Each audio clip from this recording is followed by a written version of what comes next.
महाविकास आघाडीत उद्धव ठाकरेंना सर्वाधिक जागा का? काँग्रेस पार्टी लोकसभेत मोठी पार्टी असून सुद्धा ठाकरेंना जास्त जागा देणार का?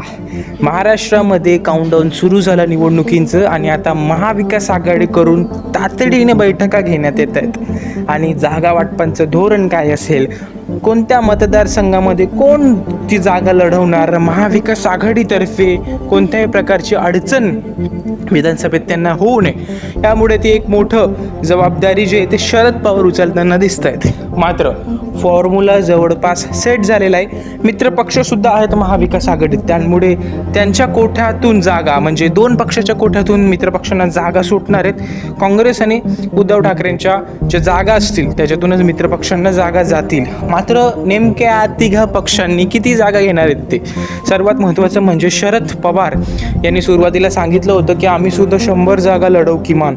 मात्र त्यांनी स्पष्ट सांगितलंय की मी 85 ते 88 जागा आम्ही लढणार आहोत, आम्ही तेवढ्याच जागा घेणार आहोत आणि काँग्रेस पार्टी सर्वात अधिक जागा घेणार आहे. 105 जागा काँग्रेस घेऊ शकते असं सांगण्यात येते आणि 100 जागा ज्या आहेत त्या ठाकरे गटाने घेतलेल्या आहेत. हेच इथून आता स्पष्ट संकेत दिसून येतात आहेत.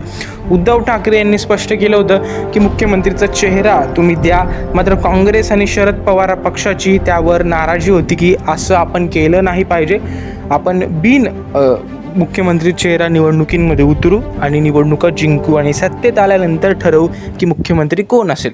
मात्र आता इथून पुढे जे सर्वस्व जे जागा वाटपांचं सूत्र होतं ते फिक्स झालेलं आहे आणि जवळपास सांगण्यात येते की सिटिंग जे आमदार असतील त्यांचं तिकीट जे आहे तेच राहील तिघही पक्षांमध्ये. आणि नवीन ज्या जागा असतील तिथं आता मोर्चे बांधणी सुरू आहे, दौरे सुरू आहेत तिघांचे, प्रामुख्याने उद्धव ठाकरे आणि शरद पवारांचे.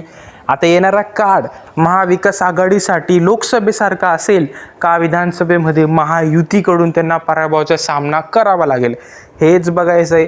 महाराष्ट्राचं चित्र अगदी काटेकी टक्कर असं आहे. आत्ता तरी महायुती नाही पुढे आणि महाविकास आघाडीही नाही आहे, कारण सद्यस्थितीमध्ये सांगता येत नाही की विधानसभेला कोणत्या पक्षाला किती जागा मिळतील.